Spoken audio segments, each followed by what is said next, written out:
زي ما تعودنا كل فترة ان احنا نلتقي برئيس مدينة السنبلاوين. وطبعا كل الناس عارفة ان رئيس مدينة السنبلاوين السابق المهندس احمد الشربيني تم نقله الى مدينة المنزلة، وبالفعل يعني جه مدينة السنبلاوين المهندس محمد مدين السيد يونس، وهو كان رئيس مدينة الجمالية، مركز ومدينة الجمالية.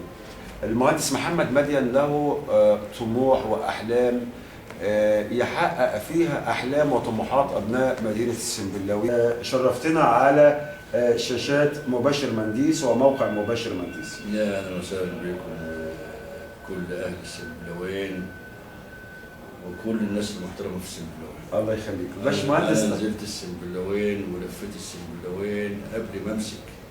أنا استلام الرسمي من يوم الأحد اللي فات. تمام. أنا كنت من يوم الجمعة في السنبلاوين. طيب احنا قبل كل حاجة احنا عايزين يعني صدر سعادتك يعني يستقبل الأسئلة اللي احنا هنسألها لك ومشاكل وهموم أبناء مدينة السنبلاوين. يعني احنا بس طبعا انت عارف ان مدينة السنبلاوين هي تعتبر مدينة زاخرة بالمشاكل، أكبر مركز على مستوى يمكن جمهورية مصر العربية، مركز له طبيعة خاصة، المركز فيه مشاكل كتير، مركز أهله طمعانين في كرم ربنا أولا وطمعانين في السيد المحترم المهندس محمد مدين. ولكن خلينا نبدأ من النهاية. المشكلة التي تؤرق أبناء مدينة السنبلاوين يمكن حاجتين بساط بالنسبة لسعادتك، يعني إن شاء الله تتحل. أول مشكلة الصرف الصحي وما يحدث في الصرف الصحي، وفي بعض المناطق الصرف فيها بقاله 20 سنة وما تمش لغاية دلوقتي. نجاوب على حاجة ولا نقول الأسئلة كاملة؟ قول الأسئلة. طيب بالنسبة للصرف الصحي دي أول حاجة. بعد كده قصة المرور ومشاكل المرور. طبعا الزبالة، القمامة المتراكمة في الشوارع. ثالث حاجة مياه الأمطار اللي بتتراكم في قلب مدينة السنبلاوين. خامس حاجة التوك توك وآثار التوك توك. سادس حاجة الإشغالات، مفيش مكان في مدينة السنبلاوين إلا ما فيه مشكلة شكل. فيعني نبدأ مع حضرتك حاجة. وأنا عارف طبعا محمد بقى علشان يعني أقول لحضرتك أول حاجة أنا هدف الشغل. تمام. ده الأول والأخير ورضا ربنا قبل كل شيء. تمام. الحاجة الثانية الهدف الرئيسي في مدينة السنبلاوين النظافة. تمام. النظافة سواء في المدن أو في القرى أو في الطرق الخارجية، ده هدف أساسي. تمام. والحمد لله من يوم جيت البلد وشغالين في كل المحاور اللي فيها. النظافة بنشتغل في كل مكان فيها. بشتغل داخل المدينة، بشتغل في القرى، وعملت مجلس تنفيذي موسع لكل رؤساء القرى 17 وحدة قروية، وجميع مدير الإدارات الموجودين عندي في المركز.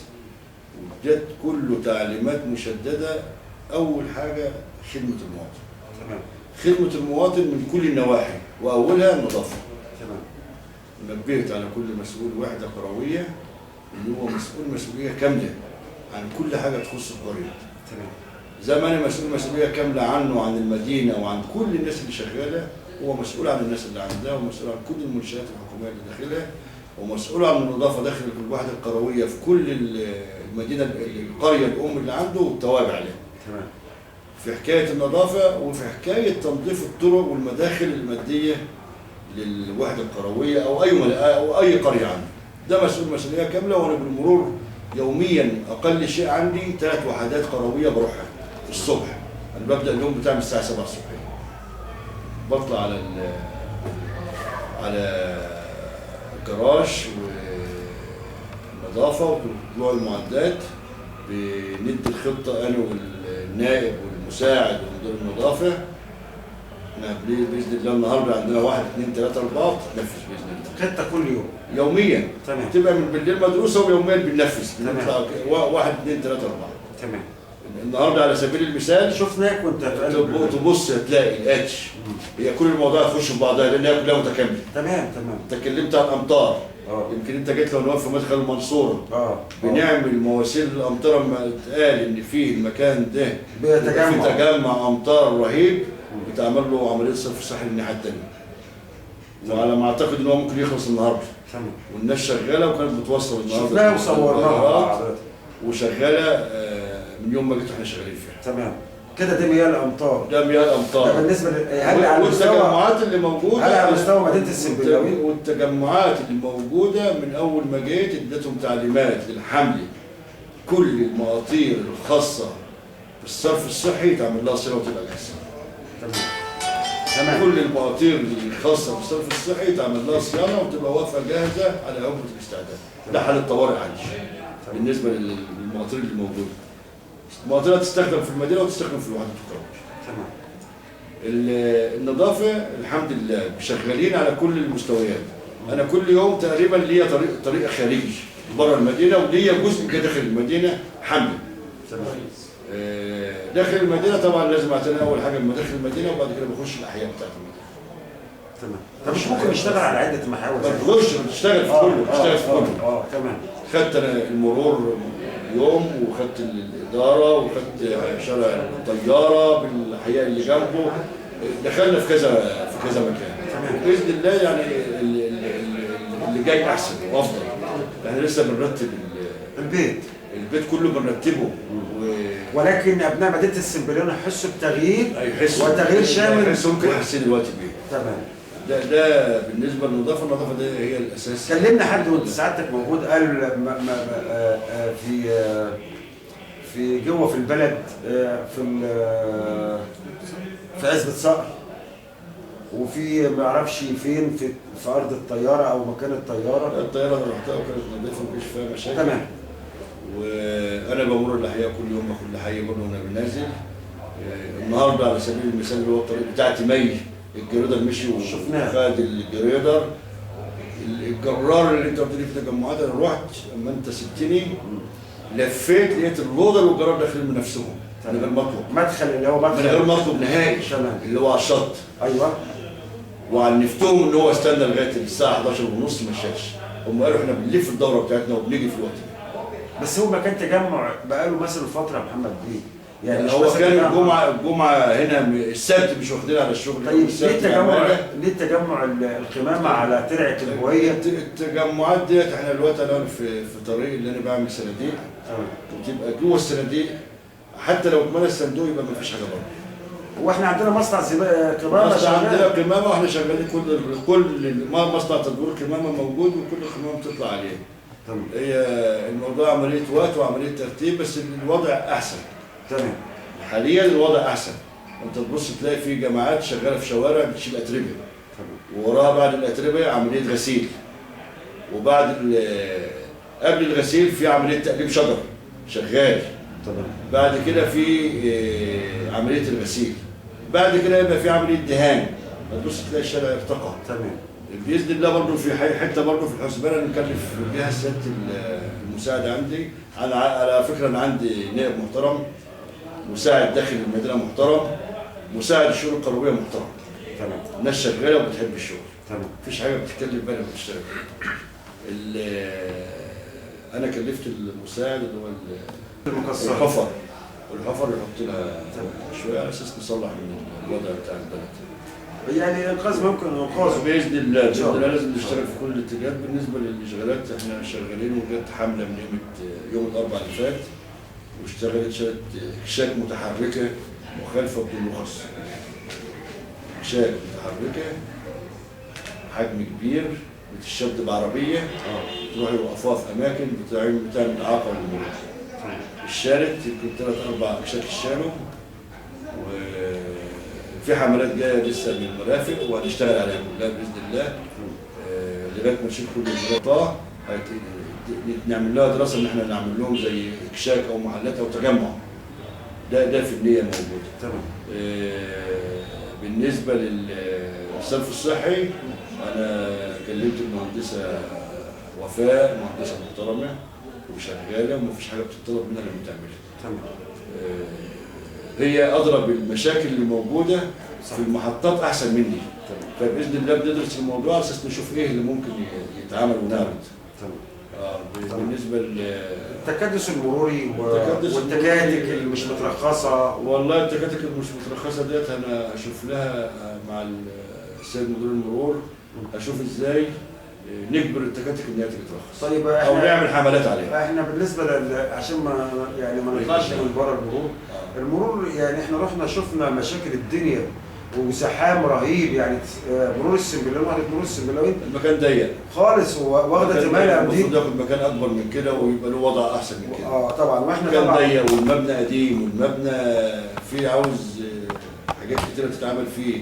هم بعتوا لي عاوزين حاجات تصلح فيه ايوه وتتعمل. انا بعت الاداره الهندسيه عشان اعمل له مقايسه. طيب فعلا هو ده حاجات مستعجله اللي هم عاوزينها. انا بالفعل كنت موجود النهارده وكان حد موجود من المركز، ولكن انا عايز السيد المهندس محمد مدين يكلم الناس اللي بتروح ترخص ويقول لهم يعني طبعا مع حفظ الالقاب، رئيس مدينه السنبلاوين الجديد المهندس محمد مدين هيقدم ايه لابناء مدينه السنبلاوين. وخد بال حضرتك ان المرور ده بيخدم التمال امديد والسنبلاوين، بل يمكن بيخدم جمهوريه السنبلاوين متعامله مع طالب موظفين وانا بشوف الموظفين ده اول حاجه عشان تحلله. ممكن هو يستعين بموظفين من عند حضرتك؟ ياخد عنده كميه من عندي. طب ما هو محتاج موظفين بالفعل يبقوا ملحقين عنده. انا لسه انا عارف امبارح بالوضع ده عاوز ازيد. تقريبا عنده من عندي 13 واحد. يعني هو عايز 13؟ لا عنده حاليا شغالين. لا بالنسبه هو دلوقتي حاليا عاوز حد زياده يشتغل عنده. انا بشوف دلوقتي انا كلفت الشؤون العاملين تشوف لي مين اللي عنده. يعني كده مشكله العمال؟ لا الموظفين او الموظفين خلاص كده دي منهيه. طب هو بعت حاجات عاوز يعملها بمقايسه زي ما قلت لحضرتك. فعلا انا بعت اعمل مقايسه على اساس نشوف حد يشتغلها. هنشوف الحاجات دي تتنفذ امتى يا محمد؟ قريب طيب لسه طبعا احنا كنا جينا علشان مشكله المرور اللي احنا اتكلمنا عليها امبارح وبعض المشاكل. انا طبعا التكاتك ديت هنشوف لها حل تتعمل لها اي. ما هو المرور لو ارتاح هيريح الدنيا كلها. طيب يعني بالنسبه للسوق يوم الخميس وتعطيل طريق عمومي السنبلاوين متغمر. والله انا عن نفسي اول ما عرفت السوق انا اديت تعليمات لبتوع الانشغالات دي ينزلوا الساعه 6 الصبحيه.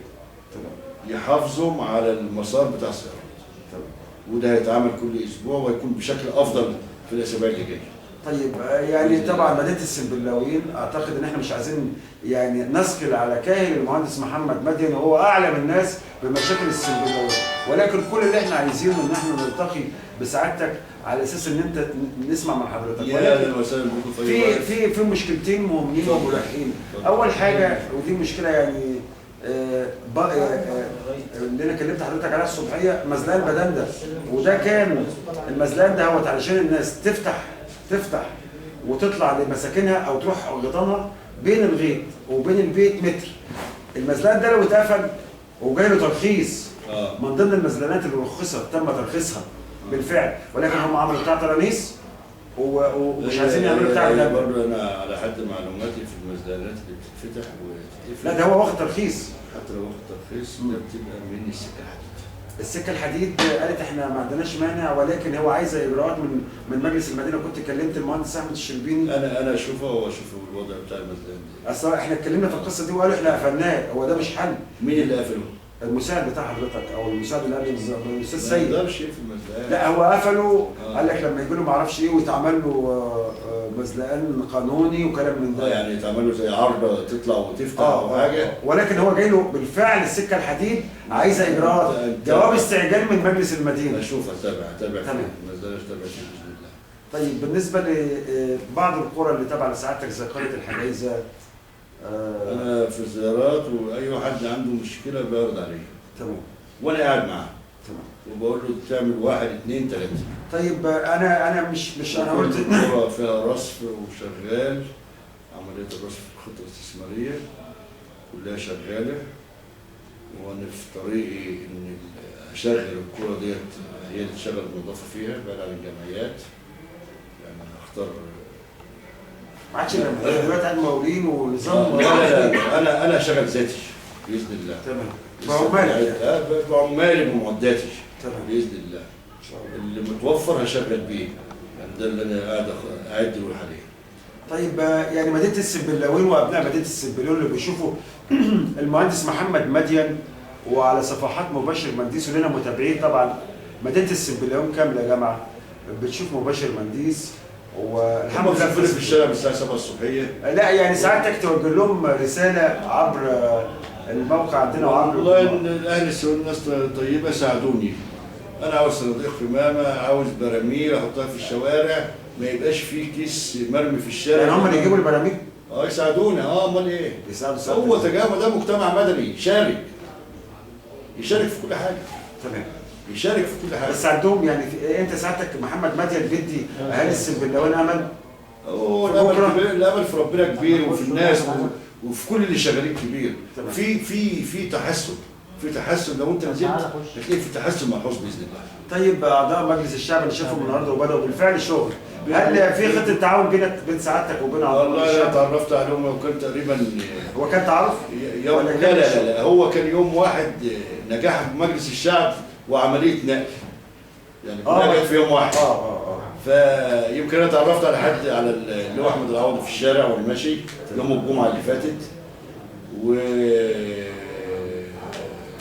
استاذ هشام برضه اتعرفت عليه برضه على منطقه في الشارع برضه، بس جم كلهم هنا المجلس واللي طالب بياخده، اللي ما دام في مقدوري وقانوني بيتعمل الطلب. طيب